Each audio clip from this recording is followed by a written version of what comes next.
الشغلانه اللي عمرك ما كنت فيها صبي عمرك ما هتعرف تبقى فيها معلم. الكلام ده ينطبق على كل الناس اللي حللت ماتش باتشوكا امبارح وهم مش قادرين يفهموا ان دي اول مباراه للراجل، وان مهما كان السكواد ممتاز وكواليتي عالي فلسه في انسجام فكري وخططي مع الراجل وانسجام بين اللعيبه مع بعض.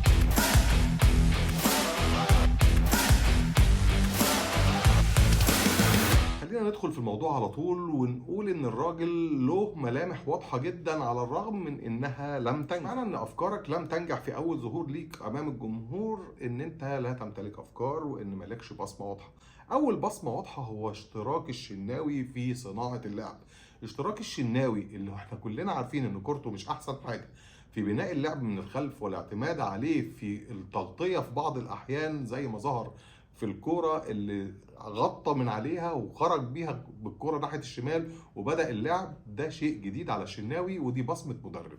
اصرار ريبيرو على البناء من الخلف على الرغم من وجود كواليتي في المدافعين مش هو الكواليتي اللي يبني لك هجمه زي ما انت عايز، ولكن الراجل مصر وما عندوش مشكله في انه يصبر عليهم على الرغم من انه جاي في مرحله خطر جدا وصعبه جدا وتاريخيه جدا هي كاس العالم للانديه. طبعا انا قادر افهم ان انت كراجل اهلاوي مش متخيل انك تظهر بمظهر غير لائق في حدث عالمي اول مره يحصل في كاس العالم للانديه، انه يكون ب 32 فريق والتحدي قوي وصعب وانت عامل ميركاتو ممتاز وجايب سكواد يسد عين الشمس. ولكن خلينا نشوف ان الراجل بيبدأ دلوقتي يختبر عناصر الدفاع في الخروج بالكرة. اختبر مصطفى العش واختبر اشرف داري واختبر احمد بيكم اللي اجاد واختبر ياسر اللي اجاد، ولكن مع كل ده هو محتاج يشوف اللعيبه تاني علشان يختار القائمه الاساسيه للمدافعين اللي هيبداوا معاه البطوله.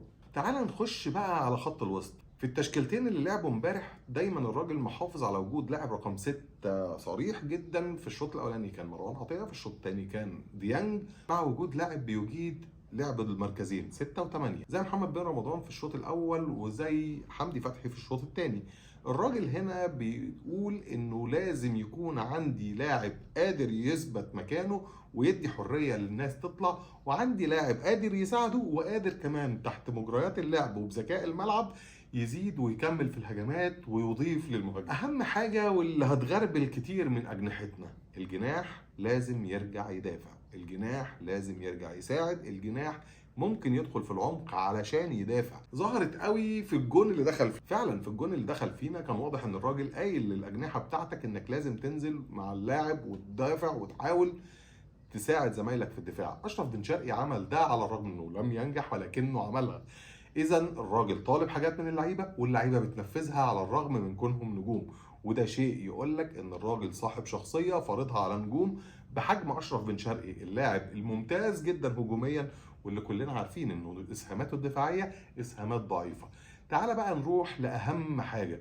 انت عندك لاعب قلبه ميت جه قبل المباراه ب 24 ساعه، لعب جزء من المباراه وتصدى للركله الاولى في ركلات الترجيح.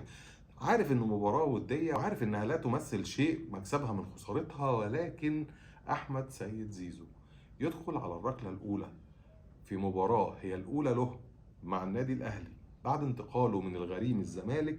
يعني لو الكرة ضاعت الراجل ده هيطلع مسرح مش هينزل، ومع ذلك كان عنده من الشخصية انه يروح ويشوط ويسجل. الامر اللي بينعكس على ريبيرو الراجل صاحب القرار الاول في مين اللي هيشوط. كلنا عارفين امكانيات احمد سيد زيزو في تسديد ركلات الترجيح، واحنا كلنا كاهلاويه وزملكاويه كل الناس بتقول ان احمد سيد زيزو هو اللاعب الافضل في مصر في تسديد ركلات الجزاء.